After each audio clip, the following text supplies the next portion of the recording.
Hey, what's up everyone? I'm Fox. I'm a little under the weather, but I still wanted to make this video for you all. I also did something like this over on Xbox Nation podcast. I'll leave a link to that below. I even have a playlist if you're interested. And we did talk about some of these things on there as well. But I want to talk about some more in detail, I guess you would say. And yeah, let me know what you guys think down below. What trailers or anything like news related from Gamescom did you like? Or stuff that I point out that you agree with. That would be nice as well in the comment section. First and foremost, I just want to say that Gamescom wasn't that great. I don't think it has been in a while. It used to be like a second E3 to me, but now it's just an eventful day or eventful couple of days where we get a lot of news, game trailers, interviews, articles, and stuff like that. So it's really nice for that, because that basically was the highlight for me, was all the game trailers and information coming out. Oh yeah, and release dates and stuff, so that's really cool. But I don't think it's like a big thing unless you're actually there in the event playing these games, talking to people, taking pictures. That stuff is really cool for the actual event itself, for the actual con itself. So yeah, with regarding to Xbox side, or the inside Xbox stuff, and I mentioned this on Xbox Nation as well, which was, it wasn't like a big deal to me. I went in there, you know, knowing it might not be that great, or I guess with low expectations you would say, and it was decent. It had a lot of game trailers and a couple interviews, which was nice, but not a lot of games that I was looking forward to, so I did give it like a 6 out of 10. Some people liked it more than others, and that's fine. Some people thought it was completely boring, and I think that might be because they just don't like inside Xbox as a whole. I understand the hosts are not that great, and I've said that before as well.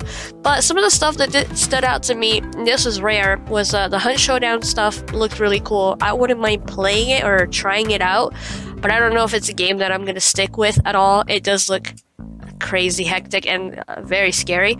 Another thing would be the PUBG stuff finally coming out as a full release instead of just the game preview stuff, so that's in September 4.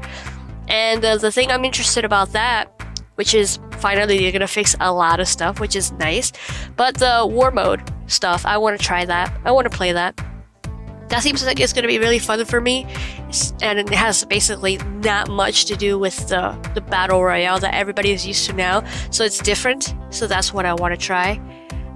What else? The Battlefield stuff, it has me a little disappointed because I don't think they're promoting it properly. I know that they show them every time they do stuff with Xbox, which is nice because they have, you know, marketing rights or whatever, but overall I don't think they're doing a good job as a bigger scope. I know they're letting a lot of YouTubers promote it more so than, you know, having trailers and whatever. Some people say the reason why there's not a lot of pre-orders on it is because people are still like salty about the whole Battlefront stuff situation. I don't know if it's that. I just think it's the shitty marketing, and they're not pushing it. And it seems like they're scared to show us stuff unless it's a really fancy ass trailer. Which I do like the trailers they are showing off. I like some of the gameplay that I've seen here and there where I have to actually go to my way to look for it. But anyway, I'll leave that alone. That was I could have done a whole Battlefield trailer, but that's just, you know, my little thoughts on that. And yeah, I mean, they talked about a bundle regular consoles for Battlefield as well. Sea of Thieves looks really good. The DLC that's coming out for that, Forsaken Shores, I believe, and that's September 19. I'm looking forward to playing that with my friends. It looks very challenging. Volcano looks crazy. The fact that we could have cursed cannonballs ourselves, that's gonna be nice. So yeah, I can't wait to see how the game progresses every time they do a DLC. I'm really looking forward to playing the game more and more often. What else? Ori looks beautiful as always.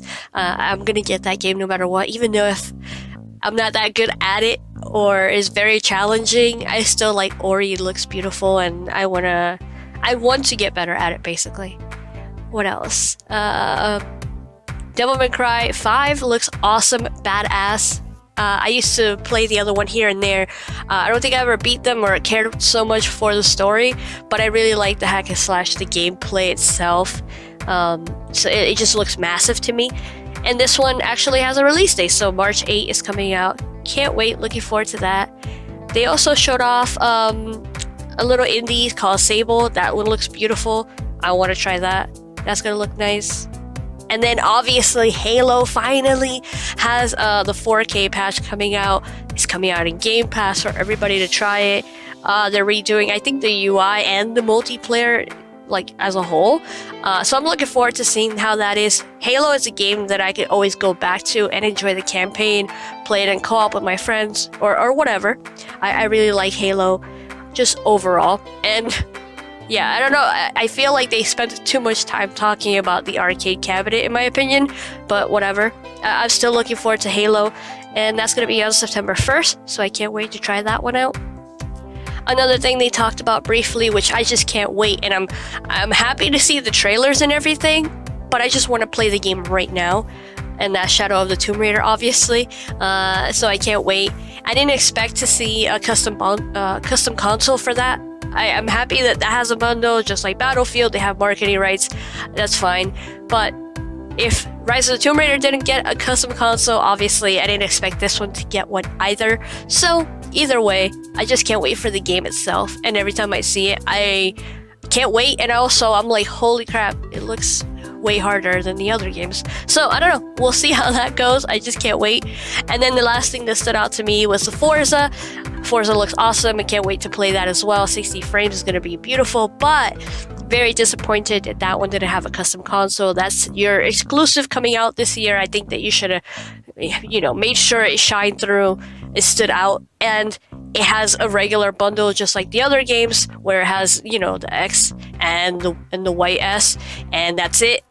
And the game inside the box, and there's nothing special about it. So that really sucks. I think they should have done something for that.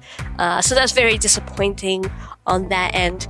And oh yeah, now I'll point out two other things for the Inside Xbox, and I'll wrap that up, which is no Elite controller, which I had a feeling that might not happen, but it's still disappointing. And then no Crackdown 3 talk at all. They didn't even mention it. They didn't even show it in the background. Nothing. So that's very disappointing, especially the fact that the game is right around the corner, and we only have what we saw previously, and I don't even know if that's enough. But anyway, what else stood out to me within Gamescom? These are some other trailers that stood out by other developers that showed those off.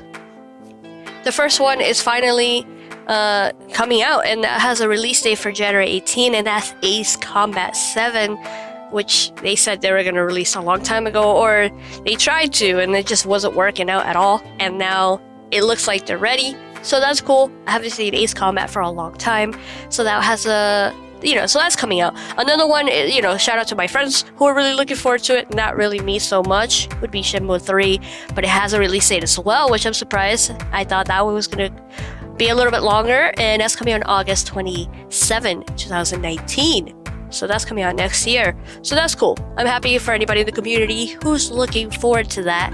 I saw the new Control trailer. That was confusing. I don't know what's going on in that game, but I'm intrigued. I want to play it. I want to know what the heck is going on, but the game looks weird. And then we also saw Rage 2 gameplay. That looks awesome, badass. Can't wait. It just looks like more Doom than the original Rage, which I like that. And then the last one would be Jump Force, with all the anime characters fighting. It doesn't have a release date, but it's still coming out next year, which is nice, and it has way more characters in the new trailer, so it looks cool and badass. I think I saw another one, I forgot what it was called. I think it was a Plague Tale. I think that's what it looks beautiful. It looks like a small indie game, but it looks beautiful, like I said, and it has like a deep storyline. Yeah, I don't know. It looks really interesting though. Anyway, I want to check that one out. I'll try to find trailers and links for all these trailers or news down below, and I'll put them in the description. But let me know, like I said, what you guys think in the comment section. What are you looking forward to? What stood out to you in Gamescom? And do you see it as big as it once was, or is it just like another eventful time where we get trailers overall? I'm gonna go take some medicine, and I'll see you guys in the next video.